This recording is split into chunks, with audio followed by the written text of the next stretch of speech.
Halo semuanya, kembali lagi bersama saya Michael. Di video kali ini kita akan membahas apakah ini adalah kesempatan terakhir untuk membeli Polkadot ataupun Kusamanya juga kembarannya. Jadi Polkadot dan Kusama kita akan membahas secara fundamentalnya sedikit. Kita juga akan membahas teknikalnya juga ya untuk mereka berdua. Nah, kita akan langsung masuk dulu untuk update-nya. Tapi kenapa sih pembahasan kita di Polkadot dan Kusama? Karena mungkin ini menurut saya Polkadot dan Kusama dengan adanya pengumuman atau berita yang akan kita bahas, ini bisa menjadi new era untuk mereka berdua. Atau lebih terutama sih sebenarnya Polkadot ya. Mungkin kita masuk dulu untuk update keadaan market crypto bagaimana. Untuk update kita bisa perhatikan sendiri nih bahwa Ethereum sekarang lagi bergerak. Jadi mungkin ini kita bisa lihat kalau misalnya kalian ingat fase-fase altcoin season. Jadi ini mungkin adalah fase yang kedua nih, sudah masuk ke dalam Ethereum ya, karena pergerakannya lebih drastis gitu ya. Tapi kalau kita lihat di sini juga market crypto cukup hijau hari ini, naik 5%, didominasi oleh altcoin. Kita bisa perhatikan di sini ada Polkadot, ada Kusama juga. Nah, kita akan bahas mereka berdua, langsung aja kita coba bahas. Nah, pertama dulu kita lihat Crypto Fear and Greed Index bagaimana. Fear and Greed Index untuk hari ini di grid dah, di 70 ya, jadi hampir sama seperti kemarin.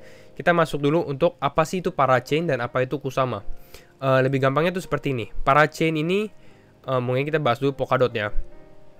Nah, ini gambarannya. Gambarannya tuh seperti ini ya. Jadi kalau misalnya kalian lihat, ini adalah jaringannya. Perhatikan di sini, yang warna abu ini ya, ini adalah relay chain. Anggap ini adalah Polkadotnya. Oke, ini Polkadotnya. Lalu yang kecil-kecil ini namanya parachainnya nih. Jadi istilahnya kayak sewa tempat gitu ya. Jadi ada sewa tempat di sini mungkin ada sekitar 16 parachain. Nah, dari 16 parachain ini karena yang mau mendapatkan slot tempat itu banyak, ya misalnya ada ratusan gitu ya, ada ratusan project yang mau mendapatkan tempat di sini, makanya diadakan lelang parachain gitu karena demand-nya banyak, supply-nya tapi terbatas, makanya diadakan lelang seperti itu. Makanya orang-orang ini berebutan. Makanya lelang parachain atau parachain auction ini sangat-sangat berarti juga untuk Polkadot juga. Gitu ya, itu kira-kiranya. Nah, dari parachain sendiri kalau kalian perhatikan dari step-stepnya, pertama Polkadot ini akan launching di testnet rollout-nya dulu. Kita lihat di testnet apakah ada masalah dan lain-lain gitu ya. Oke, testnet berjalan mulus, akan langsung masuk ke dalam Kusama. Nah, ini adalah Kusama. Kusama itu apa sih? Apa relasi Kusama dengan Polkadot?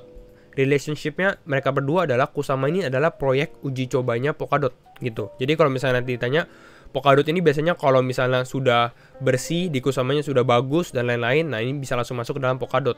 Tapi kalau di Kusamanya ini mungkin bisa expect chaos atau mungkin ya ada sesuatu yang nggak kita ekspektasi. Nah itu di Kusama. Nih kalau kalian lihat di sini, nah ini kan play with chaos on Kusama Polkadot Wild Cousin. Jadi sepupunya Polkadot gitu. Karena ya di sini mungkin lebih rough gitu ya. Sedangkan kalau Polkadot ini udah dipastikan bahwa ini lebih akan berjalan lebih mulus. Kira-kira kayak gitu proyek uji cobanya. Nah, jadi kita udah tahu Kusama, kita udah tahu Polkadot, dua-duanya bagus. Jadi kalau misalnya kita lihat gambarannya, sebenarnya ini adalah yang lebih besarnya. Tadi kita bahas yang kecilnya di sini. Nah, besarnya tuh seperti ini. Jadi kalau nggak salah Polkadot ini mau membuat sekitar 100 parachain. Tapi ini bertahap 100 parachain ya. Makanya dia lihat auctionnya nanti keluarnya tuh bertahap, nggak langsung 100-100-nya. Gitu ya, 100 parachain. Nanti ada mungkin 100 parachain di Kusama, di Polkadot, dan ada 100 parachain di Kusama. Kira-kira seperti itu konsep dan visinya Polkadot sendiri. Nah, setiap parachain ini akan terkoneksi satu sama lain dengan yang namanya relay chain di sini gitu. Jadi istilahnya jadi Internet of Blockchain. Makanya itu adalah konsep dari Polkadot sendiri yang cukup unik menurut saya dan fundamentalnya ini kuat sekali. Karena ya ini menggabungkan 100 project-project gitu ya.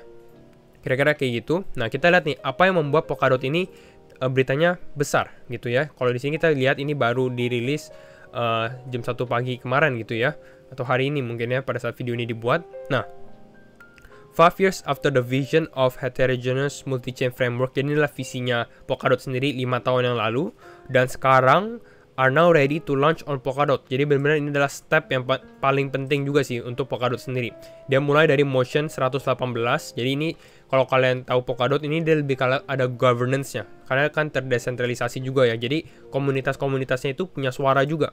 Jadi pertama mereka akan propose dulu, oke nih, akan mau terjadi first parachain auctions, tanggalnya di sini di state gitu ya. Kalau misalnya sudah banyak yang approve, oke di approve dan lain-lain, masuk nih. Makanya sekarang udah bukan hanya jadi 118 proposal 118, tapi ini udah masuk lagi ke referendum gitu ya di sini ya, lagi started, udah lagi ongoing. Kira-kira kayak gitu ya. Lalu kita lihat dari sini tanggal pentingnya untuk Polkadot sendiri ini kita nanti akan ada mention juga, itu adalah biasanya tuh di auction pertama atau lelang pertama, biasanya di November 11 2021. Berarti di sini akan menjadi tanggal cukup penting juga harus kita lihat nih. Nanti kita akan bahas ke dalam tanggal ini juga ya.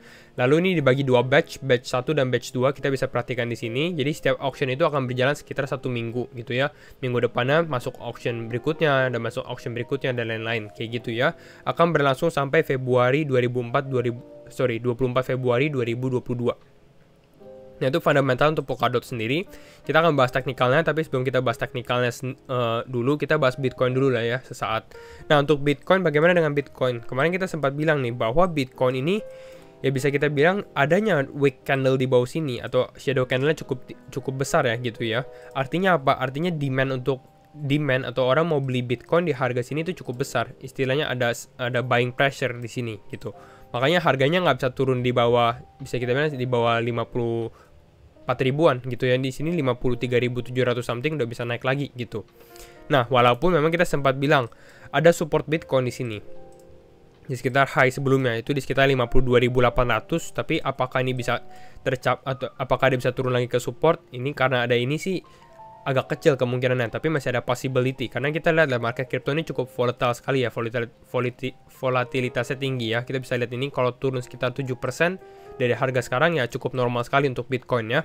Nah, kita zoom dulu ke time frame 4 jam.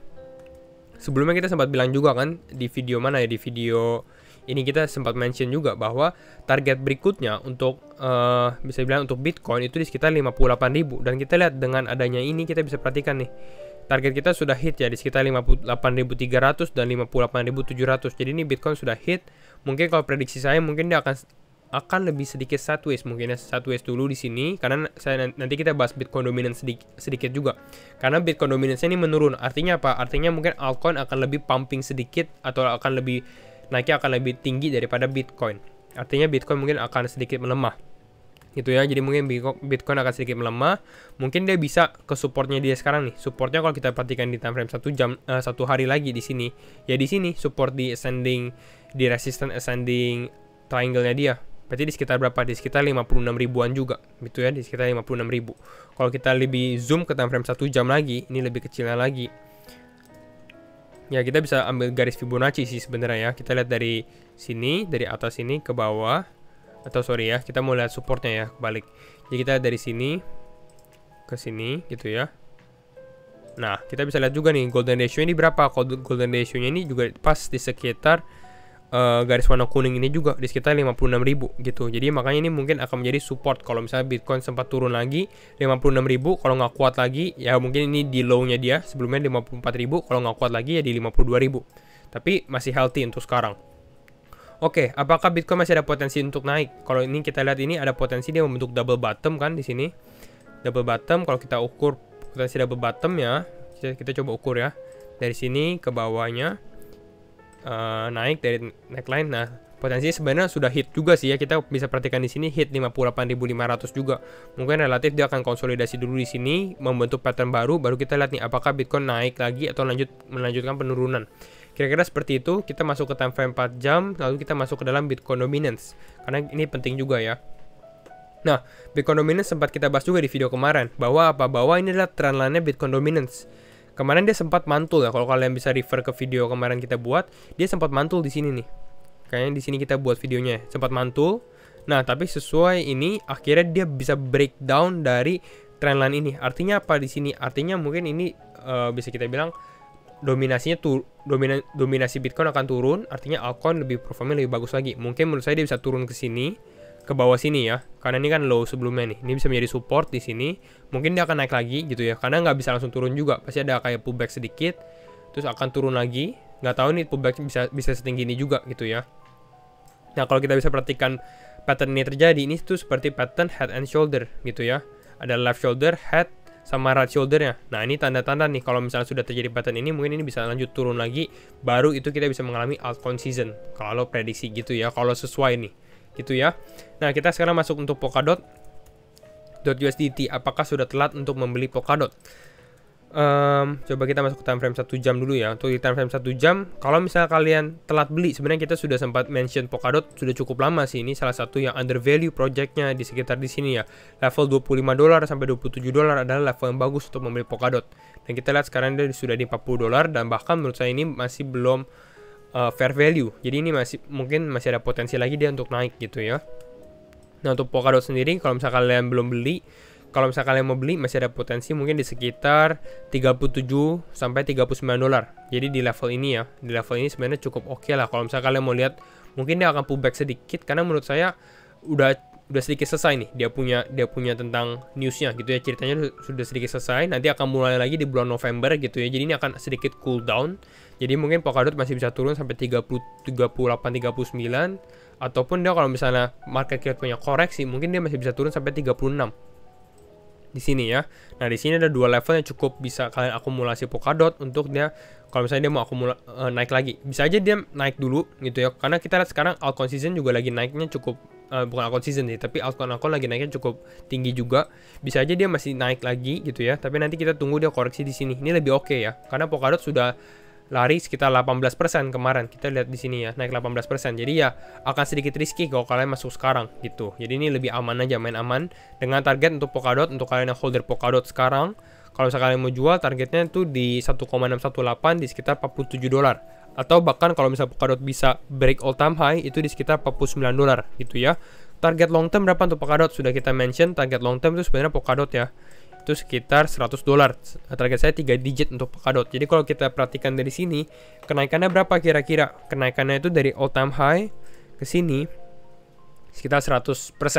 Kalau misalnya dari sorry ya, kalau misalnya dari all time high dia ke target $100. Nah, kita masuk mungkin ke IDR-nya dulu ya.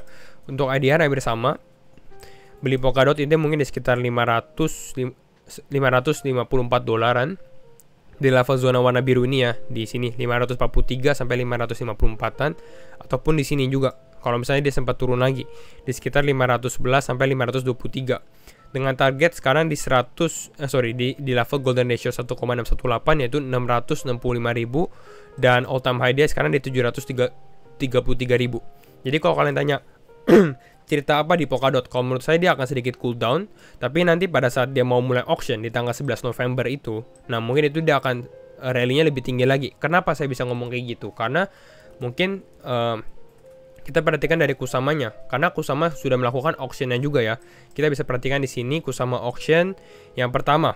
Jadi auction pertamanya dia itu di Juni 15. Juni 15 kita lihat Juni 15 di sini. Nah, ini dari Juni 15 nih. Mungkin kita kasih garis. Bentar ya, Juni 15. Nah, Juni 15 ini memang dia turun. Auction kenapa malah turun? Tapi kita lihat juga di bulan Mei, di bulan Juni, ya orang nggak confidence terhadap market crypto gitu. Orang tuh takut.